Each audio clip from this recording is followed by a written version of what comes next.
Hello viewers, সনিস cooking ওয়ার্ল্ডে আপনাদের স্বাগত। আজ আমি আপনাদের তৈরি করে দেখাবো কাঁচা আম দিয়ে ভীষণ একটি মজাদার শরবত রেসিপি। আজকের এই শরবতের রেসিপিটি আমি সংরক্ষণের পদ্ধতি সহ আপনাদের দেখাবো। এই সময় বাজারে প্রচুর পরিমাণে কাঁচা আম পাওয়া যায়, আর এই কাঁচা আম দিয়ে খুব সহজ একটি শরবত তৈরি করা যায়। গরমের এই সময়ে কাঁচা আম দিয়ে ঠান্ডা ঠান্ডা টক ঝাল মিষ্টি এই শরবতটি খেতে খুব ভালো লাগে। চলুন তাহলে শুরু করা যাক। প্রথমে একটি প্যানে নিয়ে নিচ্ছি 1 বাটি পরিমাণ কাঁচা আম। আমটা দেখতে হলুদ হলেও এই আমটা কিন্তু কাঁচা আম।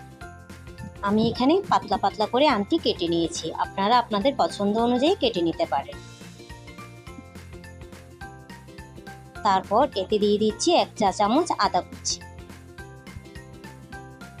তারপর দিলাম আধা চা চামচ লবণ,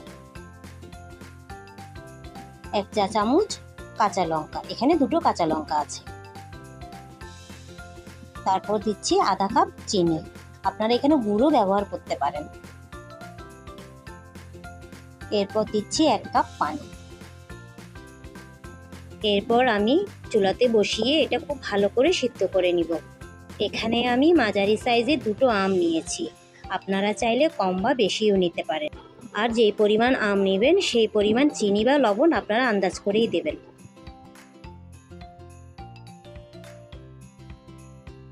দেখুন আমটা খুব ভালো করে সেদ্ধ হয়ে গেছে। এবার এটা ঠান্ডা করে নিচ্ছি। ঠান্ডা হওয়ার পর আমটি একটি ব্লেন্ডার জারে ঢেলে নিচ্ছি।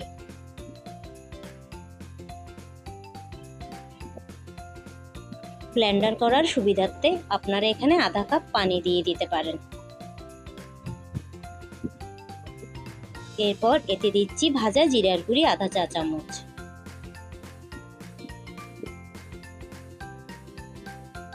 আধা চা চামচ বিট লবণ,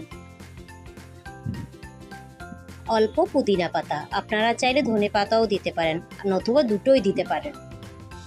এরপর এটা খুব ভালো করে ব্লেন্ড করে নিচ্ছি।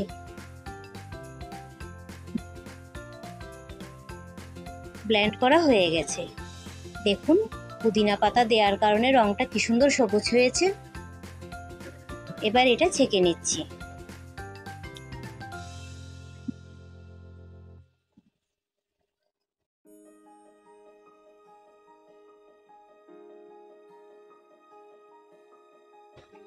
এইভাবে চামচ দিয়ে নেড়ে চেড়ে ভালো করে ছেঁকে নেবেন।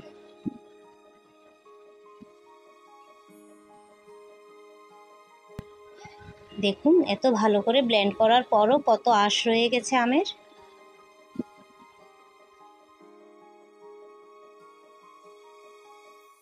এবার এটা ঢেলে নিচ্ছি কাচের বোতলে।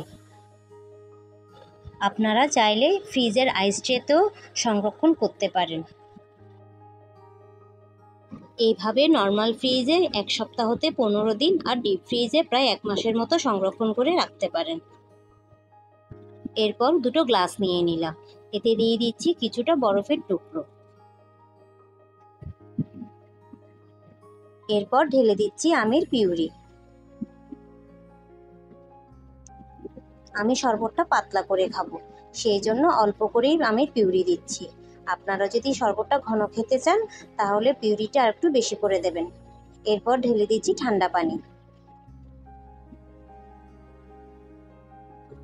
আমটা পানির সাথে ভালো করে মিশিয়ে নিচ্ছি।